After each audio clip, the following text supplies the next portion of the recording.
चलिए बेटा, आज हम केमिस्ट्री के लिए जिस टॉपिक को पढ़ने जा रहे हैं बेटा, 12th केमिस्ट्री का बहुत इंपॉर्टेंट टॉपिक है।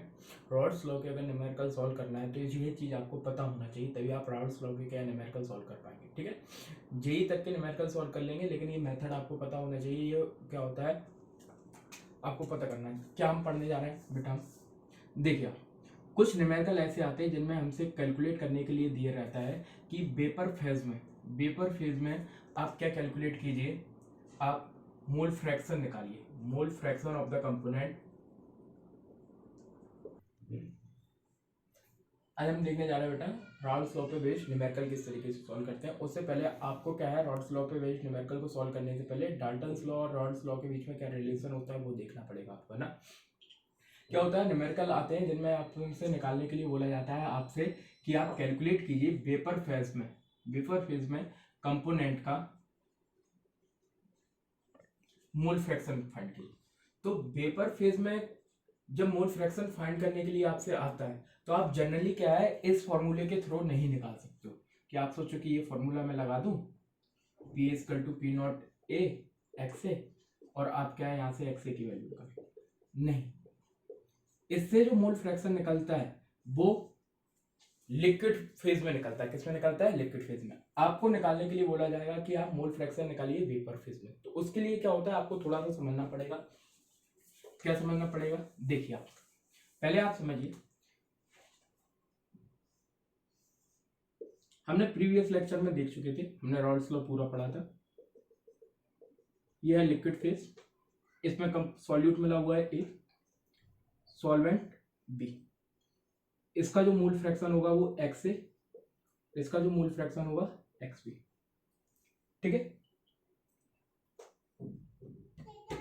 हमने पढ़ा था बेटा कि जो पी ए होता है रॉल्स लॉ के अकॉर्डिंग, उसका फॉर्मूला होता है P not A X A, PV का फॉर्मूला होता है P not B X B, P not B X B. इसी लिक्विड फेज के ऊपर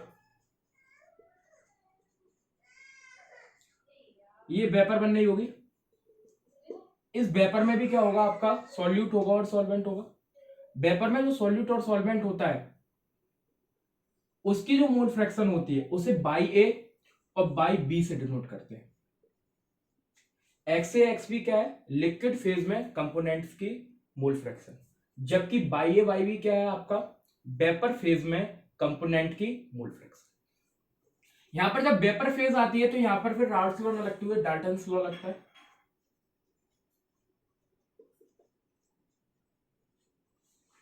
उसके अकॉर्डिंग क्या होता है, जो पीए होता है वो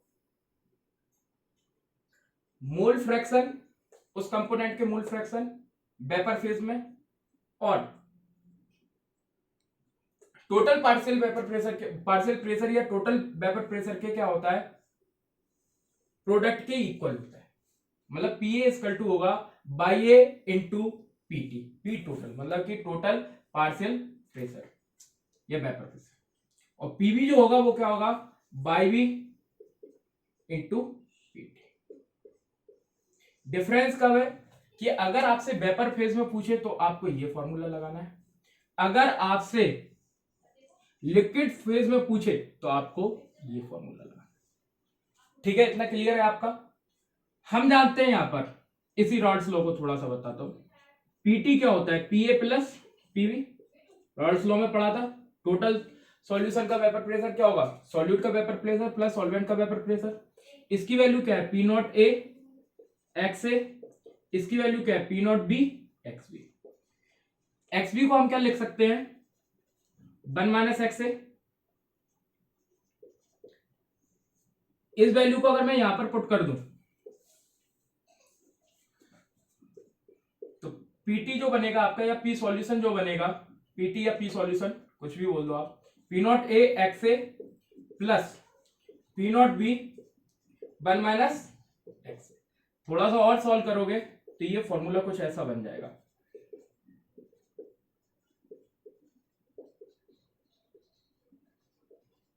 यहां से x A common, P not भी आगे आया, plus P not a minus P not B into x. ये फॉर्मूला आप यूज करना है जब आपको टोटल सॉल्यूशन का वेपर प्रेशर निकालना हो। P not be P not a की वैल्यू दी है और एक्स ए की वैल्यू दी है, तो आप ये फॉर्मूला करके क्या है सॉल्व कर सकते हो। अब थोड़ा सा और समझिए, ये आप देख लीजिएगा, ये मिटा रहा हूं मैं। अब बेटा ये सॉल्यूशन है,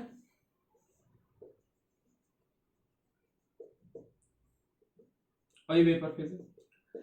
कभी आपसे क्वेश्चन में इस तरीके से दे सॉल्यूशन या लिक्विड फॉर्म के मोल फ्रैक्शन और वेपर फेज के मोल फ्रैक्शन, लिक्विड फेज के मोल फ्रैक्शन, लिक्विड फेज के मोल फ्रैक्शन और वेपर फेज के मोल फ्रैक्शन को कंपेयर करने के लिए बोले, तो आपको वहां पर क्या करना है, रॉल्स लॉ को किसकी इक्वल कर देना। आप जब भी आपसे वेपर फेज के मोल फ्रैक्शन और लिक्विड फेज के मोल फ्रैक्शन को कंपेयर करने के लिए पूछे, 2010 जेई में पूछा था एक क्वेश्चन, 2011 में भी पूछा था, जब भी ऐसा बोले तो रॉल्स लॉ को किसकी इक्वल कर देना, डाल्टन्स लॉ की इक्वल कर देना। मतलब रॉल्स लॉ क्या बोलता है, इसके अकॉर्डिंग पीए की वैल्यू क्या होती थी, P not A X A, और डाल्टन्स लॉ के अकॉर्डिंग क्या होती थी, by A into total vapour pressure.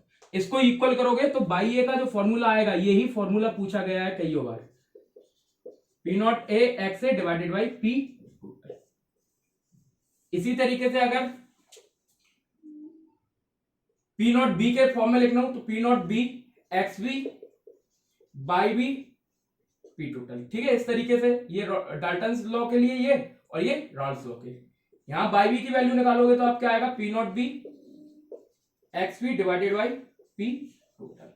ये दो फॉर्मूले भी आप याद रख सकते हो जब आपसे बोला जाए कि मोल फ्रैक्शन निकालिए वेपर फेज में, मोल फ्रैक्शन निकालिए आपकी किसमें, वेपर फेज में, तो आपको ये फॉर्मूले लगाना है। अगर सिंपल बोला कि मोल फ्रैक्शन निकालो आप लिक्विड की, तो आप कैसे निकाल दोगे, P equal to P not A X A फॉर्मूले से, जिसमें एक्स ए क्या हो जाएगा, sorry P A equal to P not A X A P A upon P not a.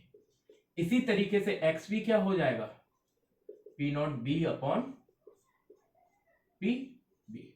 ठीक है, अब हम इसके ऊपर देखने जा रहे हैं। ठीक है, तो यहां से अगर पी ए एक्स ए निकालना हो तो आप क्या करोगे, P A divided by P not A X A P not A. इसी तरीके से अगर एक्स बी की वैल्यू निकालना हो तो हम जानते हैं पी बी इक्वल टू क्या होगा, P not B X B. X B क्या होगा, P B upon P not B. बाद बाकी आप जानते हो पी नॉट बी क्या होता है और पी बी क्या होता है। पी बी होता है मिक्सचर में किसी भी सॉल्यूट या सॉल्वेंट का क्या आपका वेपर प्रेशर, और ये होता है प्योर फॉर्म में, नॉट दिखाता है प्योर फॉर्म में, और पी अकेला दे तो मिक्सचर में। ठीक है, ये आपको प्रीवियस लेक्चर में मैं सब बता चुका हूं। अब मैं स्टार्ट करने जा रहा हूं न्यूमेरिकल, इसे आप नोट डाउन कर लीजिए।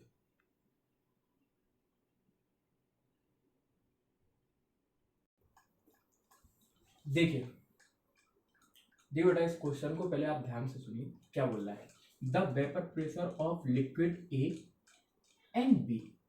लिक्विड ए और बी का आपको क्या दिया है, वेपर प्रेशर दिया है, कितना दिया है, 450 एंड 700। ठीक है, mm ऑफ Hg। ठीक है, फाइंड आउट द कंपोजिशन। जब भी कभी आए फाइंड आउट द कंपोजिशन, मतलब कि आपसे मोल फ्रैक्शन पूछा है। क्या पूछा है बेटा, mole fraction of the liquid mixture, मतलब कि आपको जो मोल फ्रैक्शन निकालना है वो मिक्सचर में निकालना। अभी मैंने बताया था जब भी आपको मिक्सचर में मोल फ्रैक्शन निकालना हो तो आप लगाएंगे राउल्स लॉ। कौन सा लॉ लगाएंगे, राउल्स लॉ। अब उसके बाद आगे और दिया है क्वेश्चन में, if the total vapour pressure, भैया मतलब कि आपका सॉल्यूशन का वेपर प्रेशर दे दिया, कितना दे दिया उसने, 600 mmHg। Also find the composition of vapour phase, मतलब अब आपको वेपर फेज में भी निकालना है और लिक्विड फेज दोनों में निकालना है। मतलब एक बार आप राउल्स लॉ लगाएंगे, एक बार आप डाल्टन्स लॉ लगाएंगे। ठीक है, उस तरीके से आपको मोल फ्रैक्शन निकालना है। पहले हम लिख लेते क्या क्या दिया है।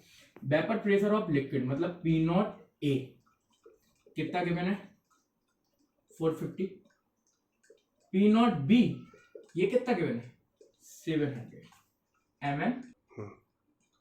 पी नॉट ए कितना दिया है, 450। पी नॉट बी कितना दिया है, 700 mmHg।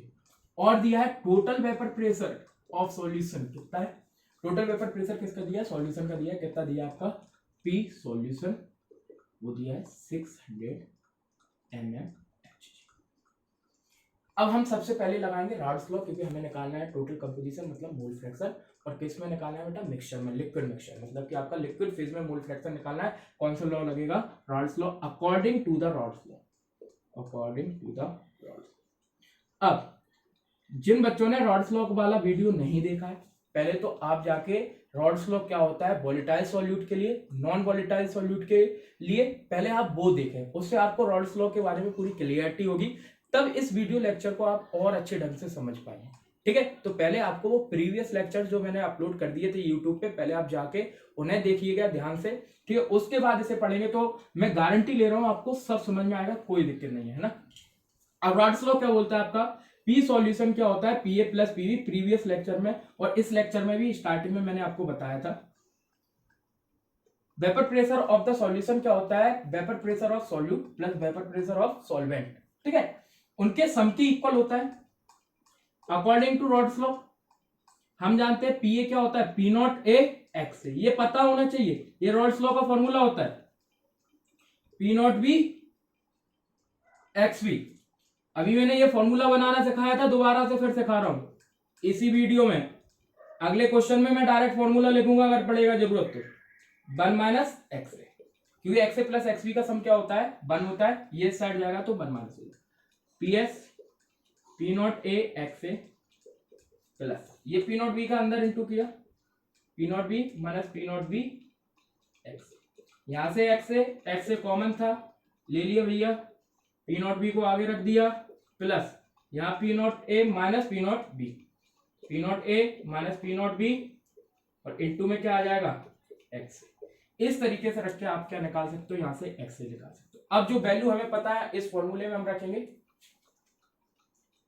पीएस, सॉरी पीएस की तो डायरेक्ट वैल्यू पता है कितना है 600 यूनिट्स, अभी नहीं लिख रहा हूं मैं, पी नॉट बी 700, क्यों नहीं लिख रहा हूं मैं यूनिट, क्योंकि मोल फ्रैक्शन की कोई यूनिट नहीं होती, वो सारी यूनिटें आपस में कैंसिल हो जाएंगी, plus P not a 750 minus P not be, sorry 450 minus 700 into x से तो हमें निकाल रही है,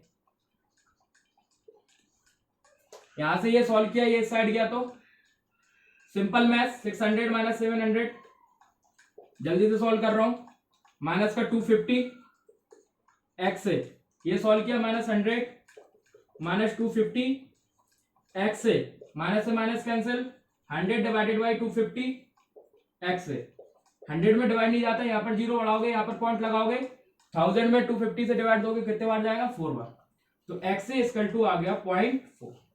अब हमें क्या है, एक्स से मिल गया, हमें क्या चाहिए एक्स बी, हम जानते हैं we know that X A plus X B क्या होता है 1 होता है, एक्स ए की वैल्यू कितनी है 0.4, ये आपको मोल फ्रैक्शन पता होना चाहिए, मोल फ्रैक्शन का सम 1 होता है, sum of all mole fraction is 1, X B equal to क्या होगा 1 माइनस 0.4 0.6, ये आ गया आपका लिक्विड फेज में मोल फ्रैक्शन। अब आपको निकालना है वेपर फेज में मोल फ्रैक्शन, ठीक है, लिक्विड फेज में मोल फ्रैक्शन निकाल लिया, अब आपको निकालना है वेपर फेज में मोल फ्रैक्शन। अब हमें निकालना है composition in vapour phase, composition in vapour phase निकालने के लिए हमें कौन सा लॉ लगाना पड़ेगा, Dalton's law. According to Dalton's law हमने देखा था कि भैया पीए जो होता है वो किसकी इक्वल होता है, P not A by, sorry according to Dalton's law PA जो होता है वो किसकी इक्वल होता है, by A into P total के, और जो पीबी होता है वो किसकी इक्वल होता है, बाई बी पी टोटल के। अब आपको बाई ए और बाई बी की वैल्यू निकालना है, तो इसके लिए आपको पी और पीवी पता होना चाहिए। पीए पीवी कैसे निकाल सकते हो, हम जानते हैं पीए कैसे निकाल सकते हैं, रॉल्स लॉ से, P not A X A, P not a की वैल्यू क्या है लिखा था पहले मैंने 450 इंटू एक्स ए की वैल्यू कितनी आई थी 0.4, इंटू करो 450 इंटू 0.4, पॉइंट हटाया, ये निकाल चुके हैं हम पहले ही,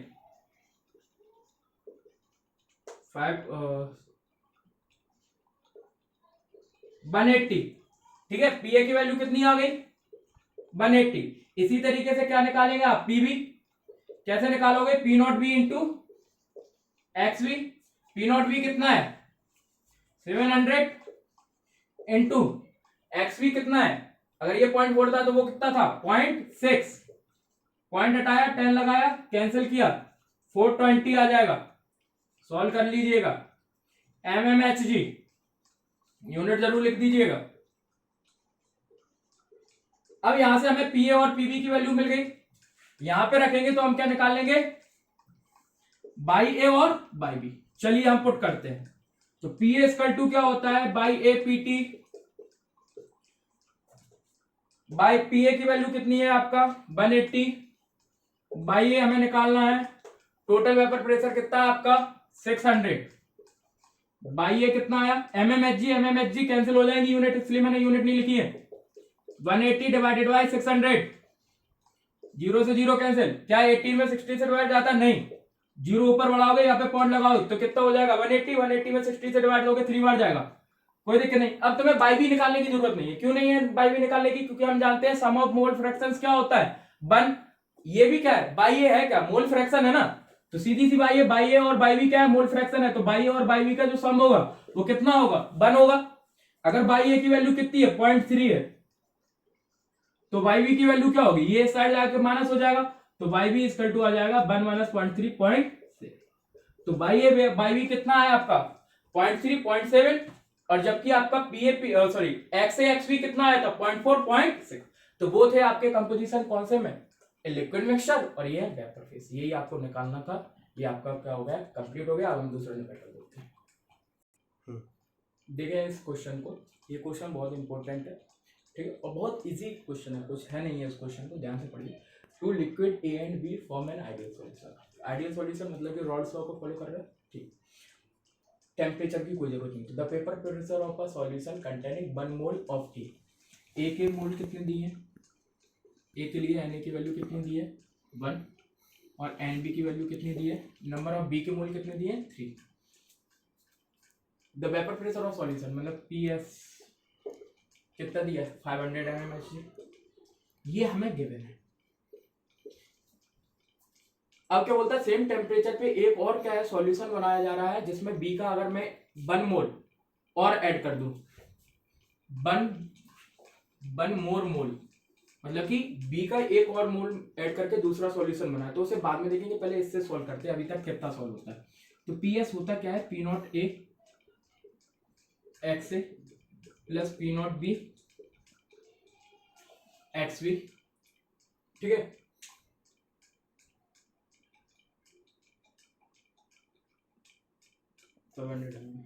PS की वैल्यू कितनी दी है आपका, if two liquid A and B an ideal solution at the vapor pressure of a solution containing 1 mole, PS की वैल्यू कितनी है 500 mmHg, ठीक है 500 mm। P0A नहीं पता है, ठीक है, लेकिन X से हमें पता है, कैसे निकाल सकते हैं अपन, मान लो ये X है, ठीक है 1 डिवाइडेड बाई 1 प्लस, ठीक है, P0B, B का वेपर प्रेशर दिया है क्या,